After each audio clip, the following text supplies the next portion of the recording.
Hello students, आज से पहले हमने एक्सपोनेंट्स के 4 लॉ पढ़े थे। तो आज जो हमारा कंसर्न रहेगा वो 2 नए लॉ पढ़ने हैं, हमने 2 नए रूल्स पढ़ने हैं। तो उन 2 रूल्स को पढ़ने के लिए हमारे पास जैसे स्टार्टिंग में एक एग्जांपल है।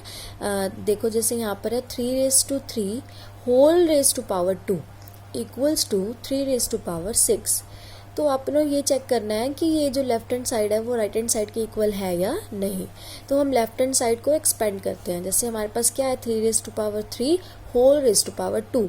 इसका क्या मतलब हुआ कि जो ये क्वांटिटी है 3⁻³ वो कितनी बार रिपीट हो रही है, 2 टाइम्स। तो देखो 3⁻³ मल्टीप्लाई 3⁻3।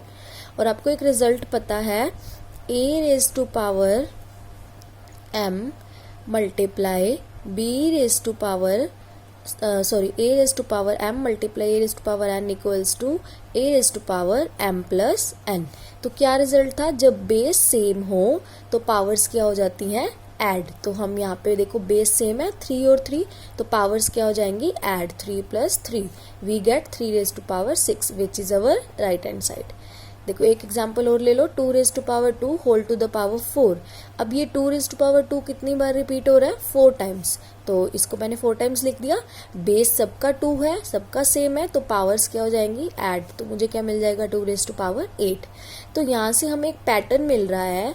आप वो पैटर्न अगर देखो तो वो क्या है कि product of the exponent on the left is equal to exponent on the right. इसका मतलब कि जो लेफ्ट हैंड साइड में एक्सपोनेंट्स हैं, जैसे 2 एक्सपोनेंट दिख रहे हैं ना, 3 और 2, इन दोनों को प्रोडक्ट करने पे हमें राइट हैंड साइड का एक्सपोनेंट मिल रहा है। देखो 3 × 2 = 6, 2 × 4 = 8।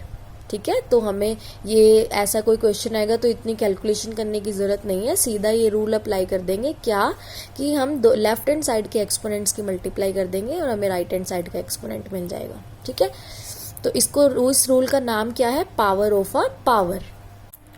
जैसे हमारे पास एग्जाम्पल है 7⁻10 होल टू द पावर 3। आपको क्या करना है, सिंपल इन एक्सपोनेंट्स को प्रोडक्ट करना है। 10 × 3 = 30 वी गेट 7⁻30। क्लियर है। अब हमारे पास एक नया रूल है जो कि क्या है, 0 पावर ऑफ अ नंबर। उसको समझने के लिए हम एग्जाम्पल देखते हैं। 5⁻³ divide 5⁻3। That means 5 multiplied itself by 3 times, 5 multiplied 3 times itself. हम इनको कट कर देंगे तो हमें क्या मिलेगा, 1। और एक और नया और तरीका है, हमने पहले 2 तरीके पढ़ चुके हैं, एक ये और एक हमने रूल पढ़ा था कि डिवाइड में हो और बेस सेम हो तो पावर क्या होती है, सब्ट्रैक्ट। तो 5 की पावर 3 - 3 हमें क्या मिलेगा, 5⁻0 दैट इज 1। ठीक है, यही ये रूल कहता है 0 power of a number mean कि कोई भी इंटीजर हो यहाँ बेस में और उसकी पावर 0 हो तो हमेशा हमें क्या मिलेगा, 1। क्लियर है। तो जनरली अगर मैं इसे लिखना चाहूँ तो मैं क्या लिखूंगी, a⁻0 होल जो होगा वो मुझे हमेशा क्या मिलेगा, 1। मतलब कि where a is any non zero integer. Non zero होना चाहिए a, मतलब a की वैल्यू 0 नहीं होनी चाहिए। पावर 0 होगी तो इसका आंसर हमेशा मुझे क्या मिलेगा, 1। For example 7⁻0 it gives me 1। Clear. Next example है 5⁻2 whole to the power 3 divide 5⁻3। तो आपको क्या करना है, यहाँ पे दोनों एक्सपोनेंट्स की मल्टीप्लाई, 2 × 3 = 6 डिवाइड 5⁻3। बेस सेम है, पावर को सब्ट्रैक्ट कर दो, हमें क्या मिल गया, 5⁻3। फॉर एग्जाम्पल नेक्स्ट है 18⁻0। तो कोई भी वैल्यू हो a की, पावर 0 है, मुझे क्या मिलेगा, 1। नेक्स्ट है 8⁻2 होल टू द पावर 5।